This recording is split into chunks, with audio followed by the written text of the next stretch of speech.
Evening. This meeting is called to order. The time is 5:30 p.m. and we have the presence of a quorum.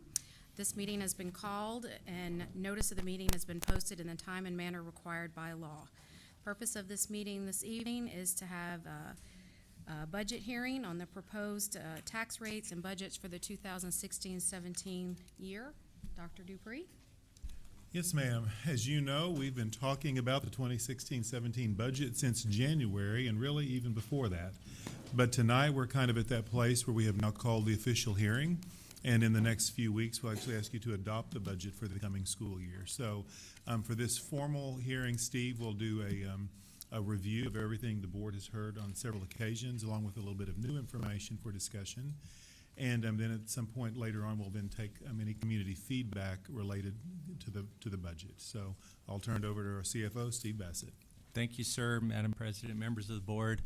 Y'all are in different seats. It's freaking me out. But anyway, Mr. Rice is in the same place, so I'll just... But anyway, as Dr. Dupree mentioned, this is a culmination of multiple meetings that we've had and briefings over the springtime, since the spring. And so we'll get right into it. So what we're starting off with is the, maybe I should turn it on.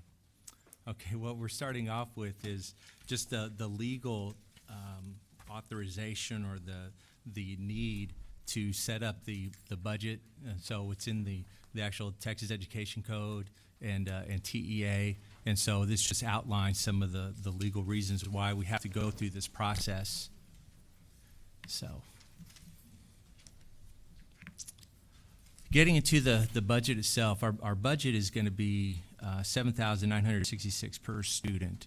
That's what we have from an expenditure perspective. I'll show you the enrollment numbers here in a little bit, but it's for the projected 74,111 students in our average daily membership. And so you can see the definition there, but basically what it gets down to is that the budget is the legal authorization to spend money, and as a taxing entity, Fort Bend ISD is required to establish the budget. And so that's why we're going through this process. So we'll get into some more detail here. Some of the major issues with regard to revenue and expenditure. So we have 1,033 new students comparing snapshot to snapshot. We have an estimated revenue decrease of $4.4 million from the prior year, and that's mainly due to the funding formula issues that we've talked about. And I'll speak some more to that specifically when we get to the property value changes, when we get to that slide. The property value increase from a local perspective is higher, 11.2% from the prior year, but the CPTD amount is what's getting us in trouble and causing us to lose some revenue. And that's because we had the 15.4% growth in the prior year. Then we also have the startup funding for Sullivan Elementary School. We do receive a little bit in new instructional facility funds. And from an expenditure side, we have $1.83 million for new positions. That's including some additional 11 positions for CTE. And we did have the step for the teachers, and that's the only salary increase, and that was that to the tune of $2.5 million. And then we made other compensation adjustments. We had detail on that in prior briefings to the tune of $1.8 million for stipend changes, equity, and job reclassifications. The budget on the expenditure side also includes efficiencies on ESL, and then also the consolidation of the two DAEP facilities. We also have built into the plan additional bus routes for Sullivan. That's a new school starting. As well as changes for DEAP and EDGE. And then also we have $2 million in positions moving from federal funding, IDEA, over to the general fund. So looking at our enrollment growth over the years, so you can see the 74,111, and that's what we've built the budget on. That's the low growth scenario. The mid-growth was just a little bit higher than that. It was still less than 74,200. If you look at the percentage basis, we're looking at percentage growth of 1.4%. So it's less than the 2% we had the prior year, but I'm a big fan of looking at the percentage changes to help with the trends and all. I mean, the trend's going up, but in looking at the percentage changes, that definitely helps us from a planning and analysis perspective better. If you look at the property value, so the property value, as a taxpayer of the district, I mean, everybody understands that, those values keep going up and up. The where we're at now is $33.8 billion from a property perspective, throughout the district. And we'll show you the breakout on what percentage of that is residential versus commercial here in a little bit.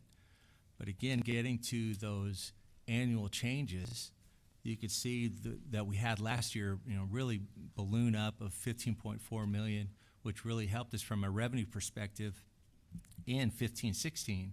But then when the state looks at that number for 2015 and they come in with a higher CPTD number, that's where we have the calculation of that gap. And so not being able to maintain the growth rate of 15.4, not being able to maintain that this year is cost us about $11 million in state revenue. Okay, so even though we have more kids, to the tune of growth of 1.4%, we still have less revenue overall. So here's the breakout, as I mentioned, in terms of what's our residential versus commercial. Almost 80% is residential.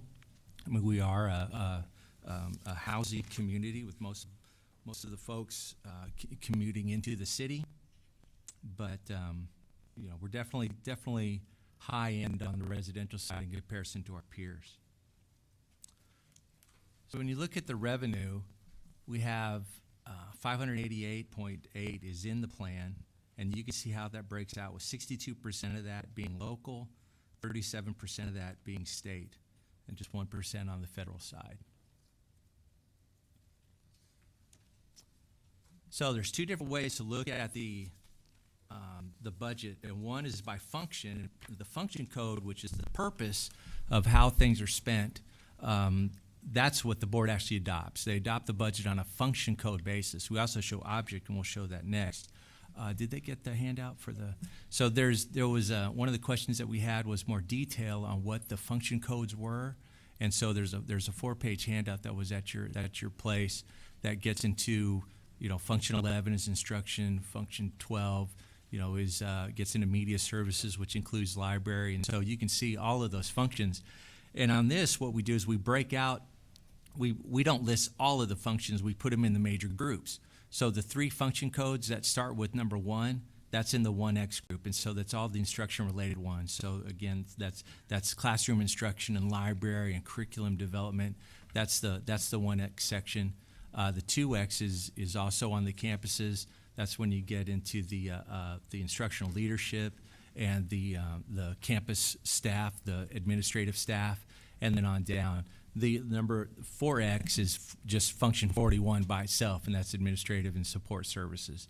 But so we're required by TEA to code all of our expenditures on a function basis, and we set up the budget on a function basis. So it's good to be able to show 63% in the 1X category. If you look at